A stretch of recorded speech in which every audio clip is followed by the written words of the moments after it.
Molti agricoltori sono in ginocchio, la cimice asiatica, l'insetto killer dei raccolti, ha devastato i campi e i frutteti di 48.000 aziende in Italia con un danno che supera i 740 milioni di euro a livello nazionale.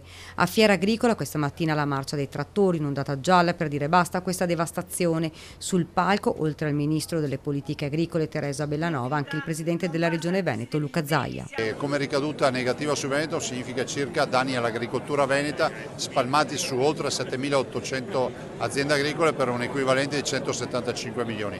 Serve la sospensione immediata dei contributi, dei mutui, di tutte le faccende che hanno le nostre aziende agricole da pagare, ma soprattutto, me lo lasci dire, serve un intervento straordinario come calamità. La cimice asiatica, che rovina tutto quello che trova nelle zone dove si riproduce, ha colpito, precisa la Coldiretti, pere, mele, pesche e nettarine, kiwi, ciliegi, piccoli frutteti, albicocche, susine, nocciole, olive, soia, mais e ortaggi.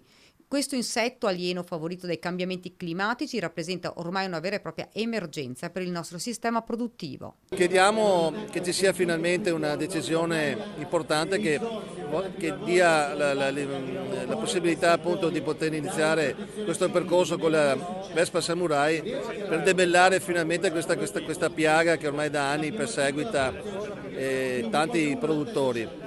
Credo che questa mattina i segnali che sono arrivati dai politici, dal Ministro dell'Agricoltura in particolare, dalla Ministra Bellanova e anche dalle presidenti di regione siano assolutamente significativi per ben sperare che la cosa venga sbloccata al più presto. Gli agricoltori devono essere aiutati, ribadisce il presidente della Coldiretti Treviso. Ci aspettiamo anche questo fondo mutualistico per le aziende che hanno sofferto in questi anni la produzione. Dobbiamo pensare che ci sono certe aree dove il raccolto è stato pari al 20-30% del potenziale, perciò è giusto e necessario che per queste aziende, per poter sopravvivere, abbiano anche uno sostentamento da parte dello Stato. In questo primo giorno di Fiera Agricola, Coldiretti ha mostrato la teca degli orrori con le specie aliene arrivate in Italia con il surriscaldamento che hanno fatto strage nei campi coltivati.